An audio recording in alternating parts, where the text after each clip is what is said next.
नमस्कार प्रेक्षकांनो, जुळलिया गाठ ग या मालिकेच्या येणाऱ्या जबरदस्त भागामध्ये सावीचं सत्य मात्र प्रेक्षकांनो आपल्या दामिनीने पकडलेलं असतं. दामिनीला पुरता डाऊट आलाय आणि तिने डॉक्टरांना सांगितलंय की सावी जे काही वागते ना ते सगळं एक नाटक आहे. होय प्रेक्षकांनो, मालिकेमध्ये खूपच इंटरेस्टिंग असा ट्विस्ट आपल्याला पाहायला मिळणार आहे. डॉक्टर मात्र सावीला म्हणतात, तुझी तब्येत खराब होती ना, आता तुझ्या नवऱ्याला मी काही खरंच इकडे सांगणार आहे का? सांग, तू असं का करतेस? काय चाललंय तुझ्या डोक्यामध्ये? तुला सगळं जुनं आठवतं का? इकडे मात्र प्रेक्षकांनो नीताची हवा टाईट केली आहे, ती म्हणजे दामिनीने.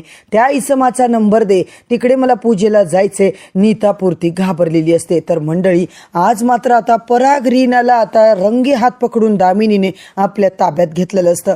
धैर्याच्या पुढे सगळं आता सावीचं आणि दामिनीचं सुद्धा सत्य येताना आपल्याला पाहायला मिळणार आहे. तर मित्रांनो, आजचा भाग पूर्ण बघा, नक्की आता तुम्हाला कळेल की नेमकं मालिकेमध्ये पुढे काय काय होणार आहे. आजचा भाग खरंच खूप इंटरेस्टिंग दाखवलाय. शेवटपर्यंत नक्की बघा.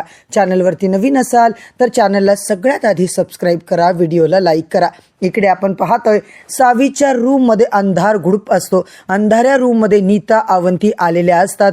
त्यांना आता कळून येतं की नक्कीच आपल्या मागे कोणीतरी येतंय. कारण नीताचं हेच म्हणणं असतं की वहिनी, आपण जर बाहेरून कडी लावून आलो मग आतमधली कडी कशी काय? आता मात्र या दोघी प्रेक्षकांना भयंकर घाबरलेल्या असतात.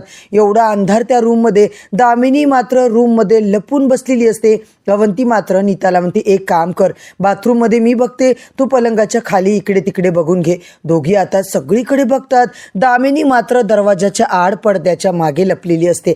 तिला कळलंय की या दोघी इथे कशाला आल्यात. सावीला आता इकडे चौकशी करायची असते म्हणून त्या दोघी तिकडे आलेल्या असतात. सावीचे सगळ्या रूमची झडती घ्यायची म्हणून दामिनी तिकडे पोहोचलेली असते. आणि या दोघी येऊन मात्र दामिनीचा प्लॅन पूर्णपणे फ्लॉप होताना आपण पाहतोय. आता मात्र दामिनीला वाटतं, या दोघी इकडे कशा काय आल्या? अवंती आणि नीता बरोबर त्या ड्रॉवर मधली पिशवी काढतात. मोबाईल, हेडफोन, जे सावीचं सामान होतं ती पिशवी बघतात आणि व्यवस्थित आता तिकडे आता प्रेक्षकांना बांधून ठेवून देतात. आता ती बोलते, ताई काय करताय तुम्ही?